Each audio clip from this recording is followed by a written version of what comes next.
Leeds travelled to St Andrews to face Birmingham, with both sides knowing a mouth-watering tie with Tottenham awaited the victor. A cold night in the Midlands was matched by a drab first half, but it was the hosts who found a breakthrough. Wade Elliott arriving at the back post to put the Blues ahead. Having gone behind 10 minutes before the break, Leeds turned up the heat in the second half and levelled with 20 minutes left to play. Ross McCormack on hand to finish a nice move and make it 1-1 in front of a large travelling support.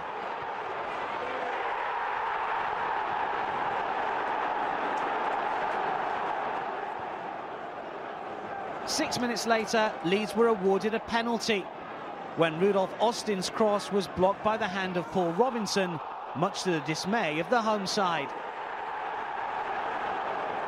El Hadj Diouf stepped up on his 32nd birthday to convert to complete the comeback for Neil Warnock's side. Peter Lovenkrands went close late on, but Leeds held on to celebrate their first win at St Andrews since 1996 and book a place in round 4.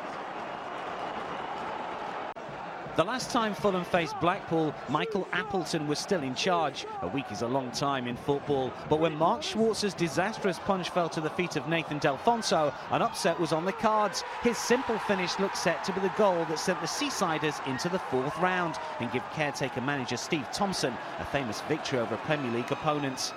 But Fulham grabbed a late equaliser. With the last kick of normal time, Kieran Richardson latched onto a poor Blackpool clearance and his 25-yard rocket blasted past Matt Gilks and took the time to extra time. And the Cottagers won it when Damien Duff's in-swinging corner found an on-rushing Breda Hangeland whose header left Gilks rooted.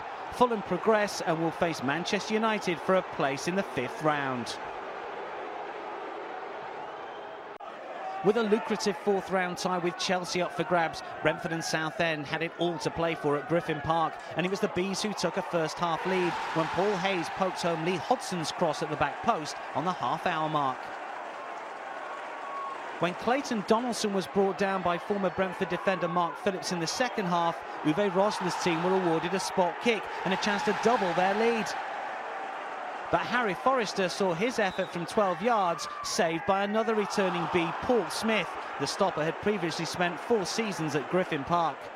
And the hosts were made to pay for that miss. Former Swindon striker Barry Corr netted twice in the draw at Roots Hall, and he was on hand to head home once again, levelling the scores with 20 minutes to play. This is 8th of the season.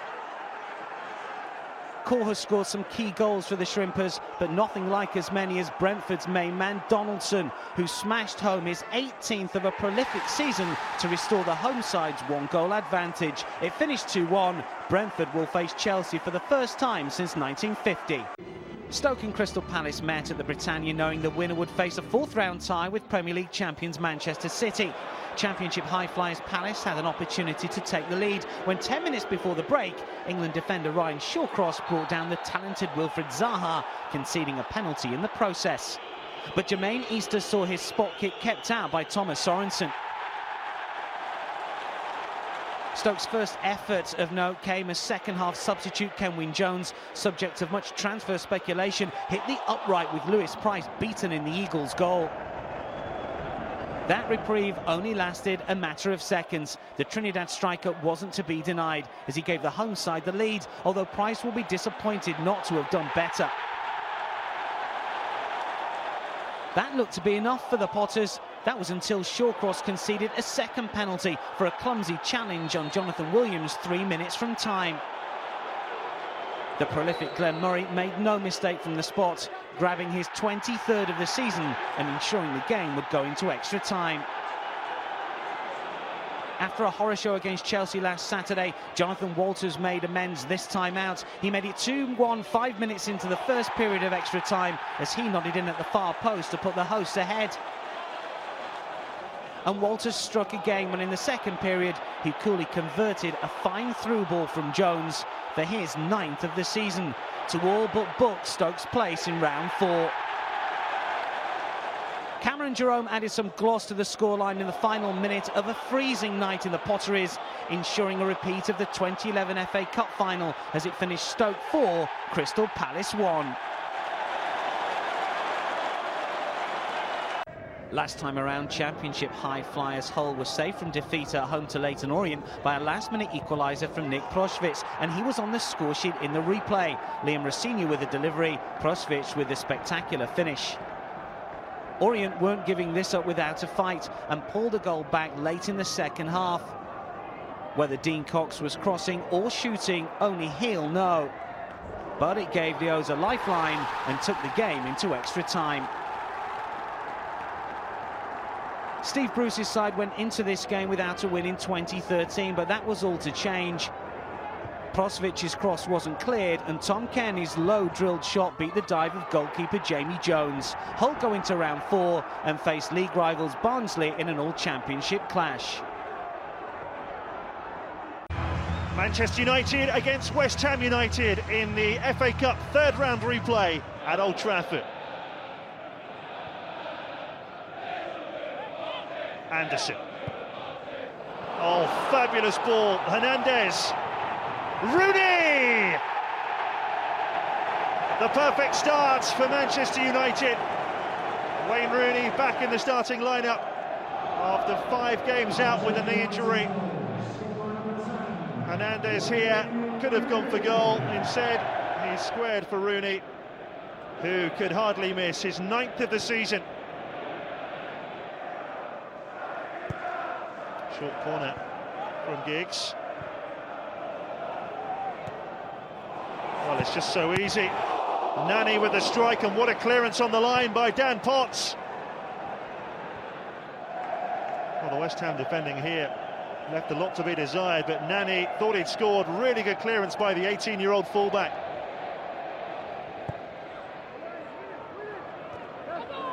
Header by Smalling. Here's Ricardo Vaz-Tê. Well, he got his shot away. A rare effort from West Ham in this first half. Comfortable save for Anders Lindegaard. Anderson. But now here's Wayne Rooney. Good stop by Jääskeläinen. It's the best save he's had to make in this first half. Rooney in for a second here. And sneaking in the bottom corner. Diame. Here's Potts. Into Cole. Oh, now he's appealing for handball here against Raphael. Phil Dowd says play on. And Raphael launches an attack. Oh, awful touch by Diarra. Hernandez! Well, 30 seconds, which really sums up the drama of the FA Cup. West Ham convinced they had a penalty at one end, and at the other, Hernandez should have scored. Was this handball by Raphael? Well, it definitely brushes his left arm inside the box. Off the thigh first, and Phil Dowd had a good view of that.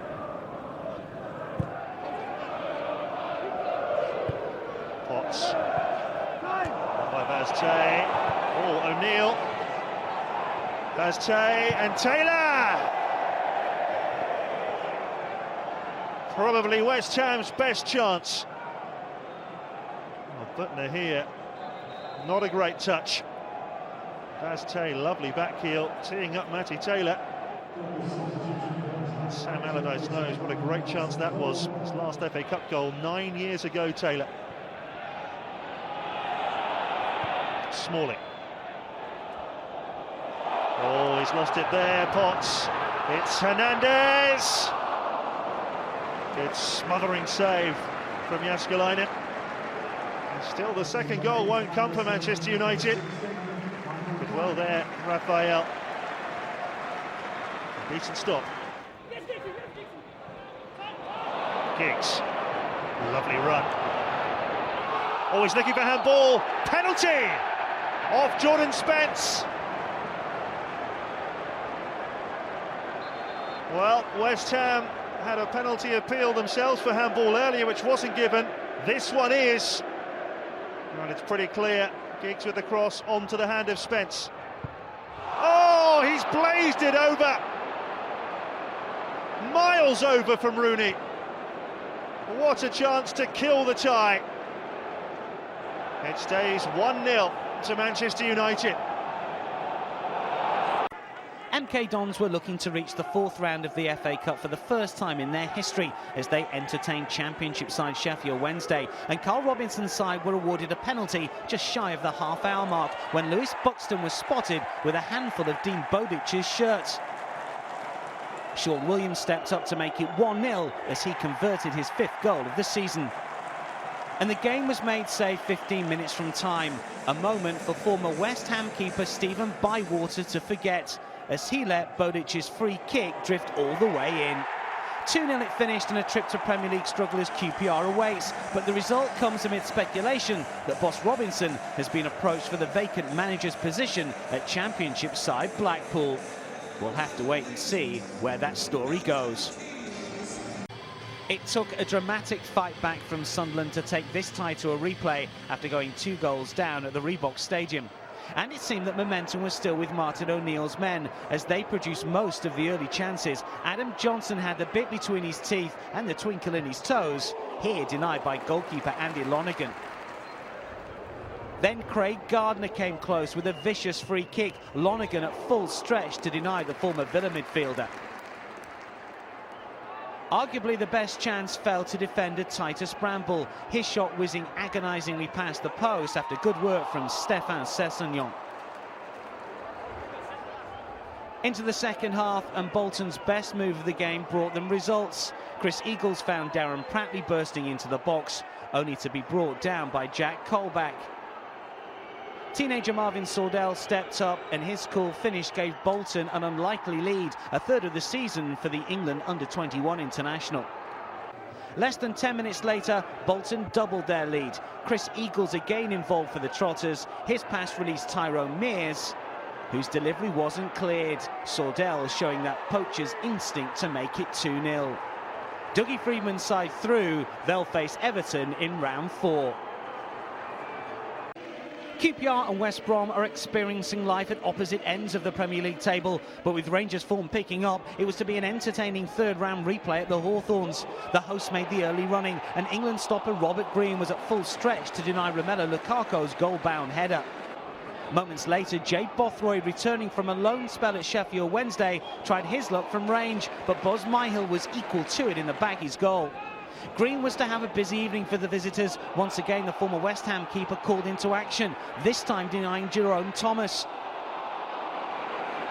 Harry Redknapp's side showed flashes of their quality throughout and took the lead with just 15 minutes remaining. Bothroyd rising to net his first goal for QPR in 14 months.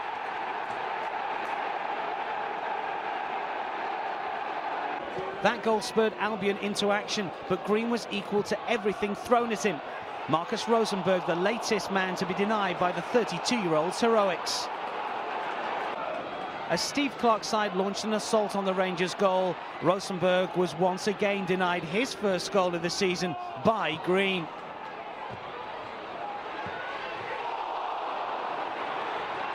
QPR held on, and their fine start to 2013 continues. They'll be confident of progressing to round 5 as they face League One side MK Dons at Loftus Road next.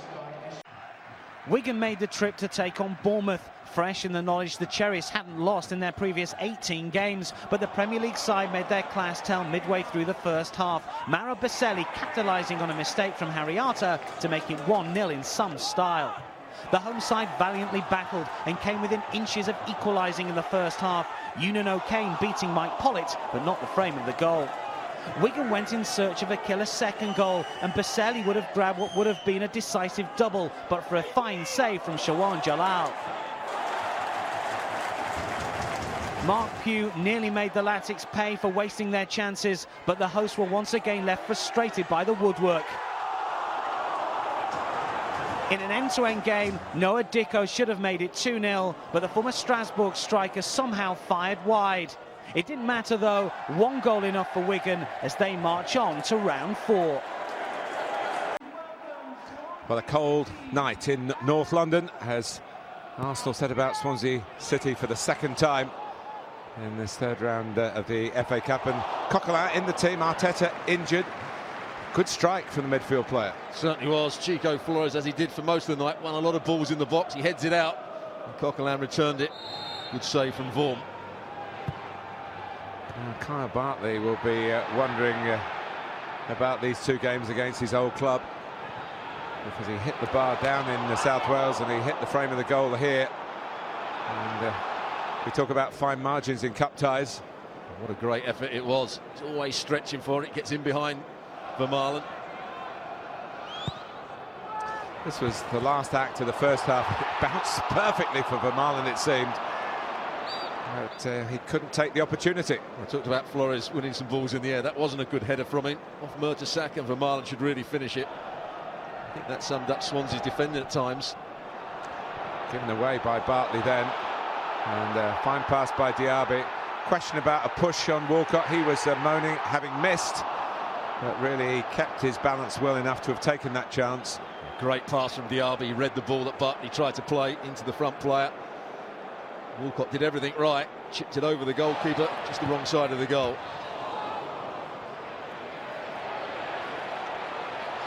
This is good work by Kieran Gibbs. And Coquelin playing a part. Wilshere getting in.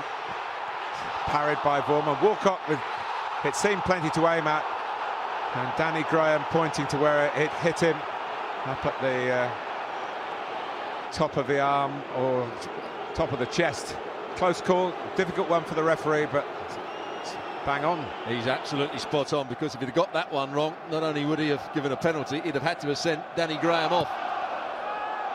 But it was all Arsenal at this point. Headers coming from Giroud that were saved on the line by, or headed off the line by Leon Britton, and really Swansea didn't get out their half in that second period. No, it was one-way traffic, and the only question really was, in a cup game, as Jack Wilshere set his sights, whether you were going to get a goal. Well, he was outstanding, Jack Wilshere. He was the player that just changed everything for Arsenal. Crisp passing from Arsenal here, run on for Giroud. Trying to take it as it dropped, not an easy skill. Oh, they're coming thick and fast at this point. Another in-swinging cross from Sagna, and really Walcott should score. Doesn't get anything on it. Almost ends up going in at the far post without him touching the ball. But Chico Flores on this occasion lets Walcott get away from him. He really should score. It seemed to be only a matter of time before Arsenal got that all-important first goal. Just wasn't Theo Walcott's night in terms of being a goal scorer. Vaughan, I thought, played really well, and that was another great save from him, because that was low and hard, down at his feet. He got down quickly, got it away from the danger area. And then when the ball comes back into the box, he's alert and alive for Cazorla coming round the back. He was Swansea's best player by a long way, wasn't he, Vaughan, throughout the game. It's a good save down at his feet. And the way he adjusts his feet here, just does enough. Well, Jack Wilshere got in the way. And it's at moments like this you do, if you're an Arsenal fan, fear for the fact that you can have all the chances in the world, they'll go up the other end and nick one. And they nicked two, of course, in the league game, Swansea here, and went away with the points. But the breakthrough came, and it was very good Arsenal play, and a cracking finish from a cracking young player. Well, Jack Wilshere had run off the back of Leon Britton time and time again. And they were standing next to each other as the ball was played into Giroud, who does really well. There you see him up at Wilshere, just runs off the back of Britton.